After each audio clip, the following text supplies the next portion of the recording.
Hello everybody, Michael the Librarian of Magic, back once again, finding and cataloging the magic and pointing you to it. Today is October the 13th.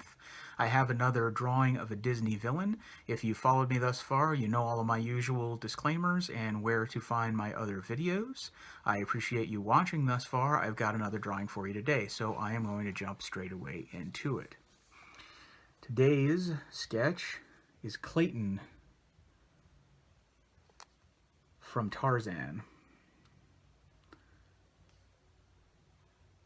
This wasn't my favorite drawing that I've done yet so far, but it came out pretty good. You can tell who it is. I like some of the details. I really liked the feet and boots. That came out well. The face was a little bit of a struggle for me, but hey, I'm an amateur. I have a cop-out. But you can tell who it is, and I'm happy enough with it. Clayton I chose because he's a really sort of intense villain that Disney used in Tarzan. He was voiced by Brian Blessed, who is a big, bearded, booming-voiced British actor, classically trained guy who's in many, many British films and TV. He was in The Black Adder, which is a great comedy show I would recommend. If you've never seen it, check it out, especially if you're a fan of Rowan Atkinson, who played Mr. Bean, and Johnny English, who was the voice of Zazu in the original Lion King.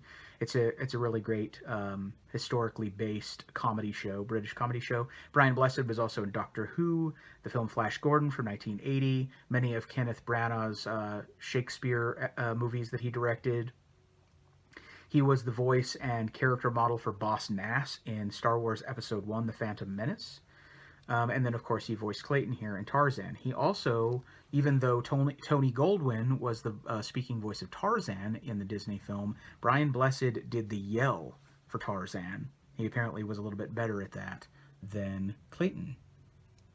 The character of Clayton, William Clayton, in the books, the Tarzan books by Edgar Rice Burroughs, was the first cousin of Tarzan, or John Clayton is Tarzan's name.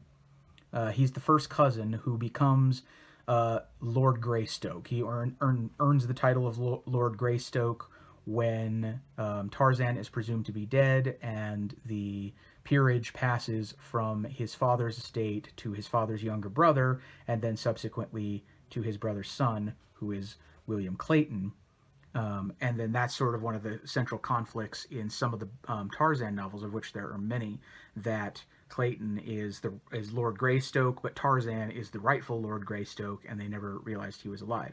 In the Disney movie, Clayton is nothing like that. It has nothing to do with that. Clayton is sort of a mixture of characters from older Tarzan films, but sort of ends up being this British aristocratic type of guy who is also a hunter, sort of a really nefarious one. And as the movie goes on, he slips further and further into madness, and you start to see his traits of hatred for animals, and his hatred for Tarzan really spills over into general hatred for animals, the gorillas, all the work that Jane is trying to do, and Jane's father, and so on. He really sort of slips into madness in the movie, which makes him pretty scary. He's essentially a madman and roaming the jungles with a gun.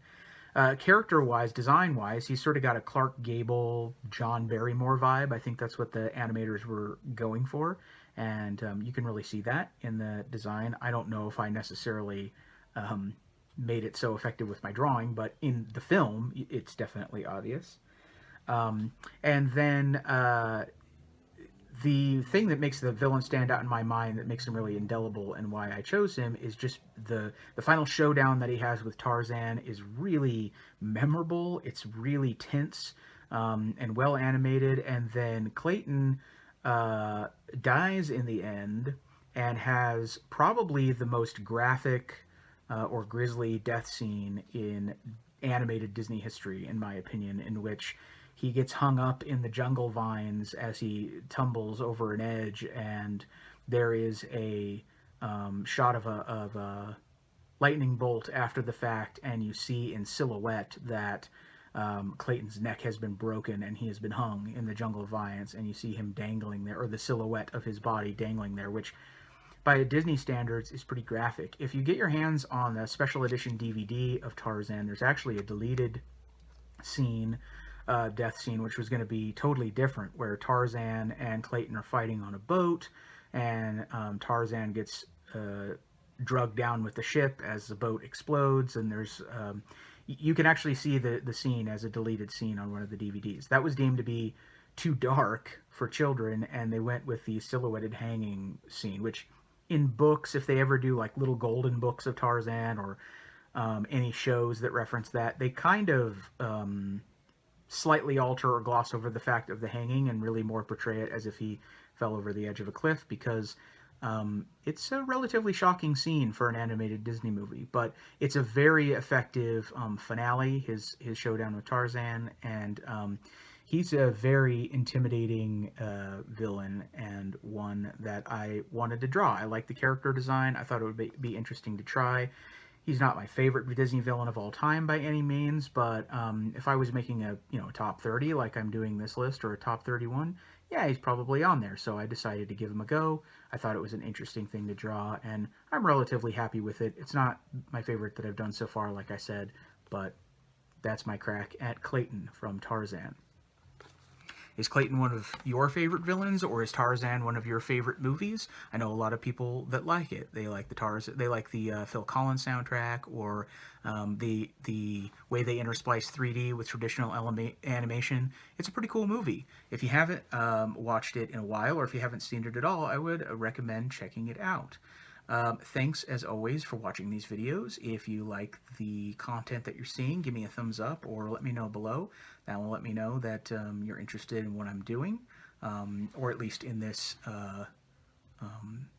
short series, which is a pre-planned October series. So I hope you're having a great season. I hope you're having a really excellent day today, and I appreciate you watching.